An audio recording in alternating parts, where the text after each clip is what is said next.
Hello everyone, welcome to trade with Chirag again. So आज हम लाए हैं श्री राम ट्रांसपोर्ट फाइनेंस। तो इस स्टॉक्स को क्यों मैं स्विंग ट्रेडिंग के तौर पे आज मैं लाया हूँ, इसका रीज़न दो रीज़न है। पहला रीज़न तो ये है कि स्टॉक्स जो है वो कम्प्लीटली एक कंसोलिडेशन पीरियड में आने के बाद एक अपसाइड ब्रेकआउट दिया है, जैसे कि ये। ओके। और दूसरी बात, अगर हम इसको एक जोन में कन्वर्ट करें तो ये जो उसका रेजिस्टेंस जोन था, उसको कम्प्लीटली एक ब्रेकआउट दिया है। और दूसरी बात कि ब्रेकआउट देने के बाद एक जो कहते हैं ना कि एक कंप्लीट अप मूव दी गई, यहाँ पर दी गई है स्टॉक्स में। तो ये थी। और ये जो नीचे की तरफ है उसका सपोर्ट जोन था, ये भी मैं आपको दिखा देता हूँ। और स्टॉक्स ने ये 2021 में ये पूरा साल एक कंसोलिडेशन पीरियड में रहा है।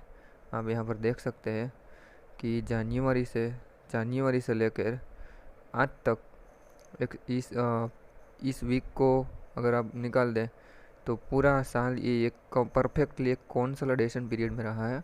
और उसके बाद उसने ब्रेकआउट दिया है।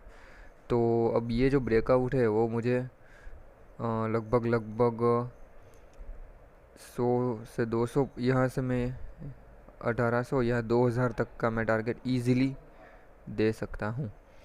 ओके। नेक्स्ट बात कि अगर स्टॉक्स को देखा जाए वीकली फ्रेम में ही, अभी मैं जितने भी एनालिसिस मैं करूँगा वो वीकली टाइम फ्रेम में ही करूँगा, क्योंकि वीकली टाइम फ्रेम में स्टॉक्स जो है वो फेक मूव लगभग नहीं के बराबर आते हैं। ओके।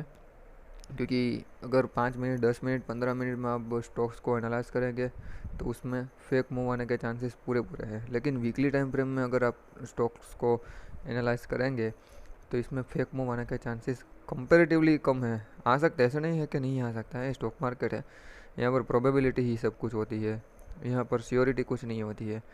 ओके। दूसरी बात कि यह एक मुझे पोल एंड फ्लैग पैटर्न दिखने को मिली है। पोल ये फ्लैग और इसका ये ब्रेकआउट हो चुका है, ऐसा मैं कह सकता हूँ। तो पोल और फ्लैग पैटर्न यहाँ पर कम्प्लीटली दिख रही है। ये दूसरा रीज़न हो गया है, ये ऐसे और इधर से ऐसे।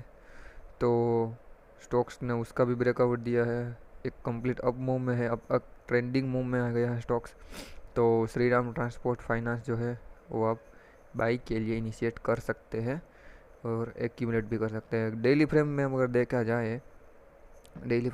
जाए तो परफेक्टली एक माराबूजू कैंडल बनाकर वो स्टॉक्स अप मूव दे रहा है। लगातार 3 सेशन में उसने हायर हाई लगाए हैं।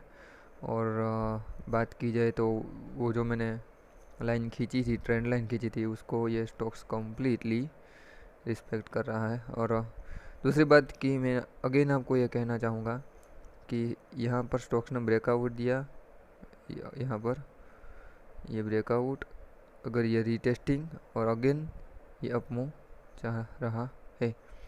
ओके। दूसरी बात कि कहाँ से हम इसको बाइंग करें, तो इस स्टॉक्स को परफेक्टली बाइंग करने का जो प्राइस है वो लगभग आ रहा है 1552 रुपये। यहाँ से आप उसको एक्यूमुलेट करना स्टार्ट कर सकते हैं। ओके। ये प्राइस भी ठीक है, लेकिन अगर स्टॉक्स रिवर्स आया तो आप यहाँ पर बाइंग शुरू कर सकते हैं। ओके। और दूसरी बात कि अगर स्टॉक्स वापस उसके रेंज में चला गया तो वो लगभग नामुमकिन है, बट लेकिन मैं अगेन बोल रहा हूँ कि यहाँ पर प्रोबेबिलिटी ही सब कुछ होती है। तो अगर स्टॉक्स इसकी रेंज में गया तो वो हमारी रेंज होगी 1471, 1471 से नीचे अगर गया तो वो उसका जो फिर से वापस उसकी रेंज थी वहाँ पर आ जाएगा। ओके। सो जिसके पॉसिबिलिटी मुझे अभी नहीं लग रही है।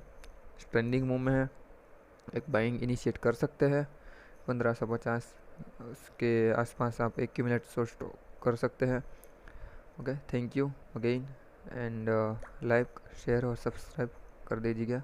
Thank you.